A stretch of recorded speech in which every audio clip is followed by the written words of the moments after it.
যদি কোনো সাংবাদিক ভাই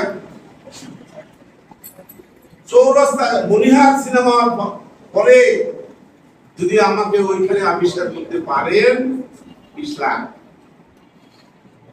চেষ্টা করেন, 20 লাখ টাকা কিন্তু আমার কোনো পক্ষ না, আমি এখানে 3টা পক্ষ আছে, আসাদুজ্জামান আসাদ, নুরুল মাস্টার আর রূপ মোহাম্মদ।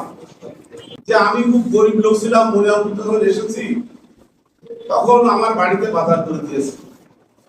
আরে কুলাঙ্গার, আমি যখন যশোরে আসছি তখন তো জন্ম হয় নাই, আমি মনিয়াপুর থেকে যশোরে আসি নাই, আমি আসছি ঝিনাইদহ থেকে যশোরে এবং ক্লাস 6-এ যশোর সম্মেলনের স্কুলে ভর্তি করে।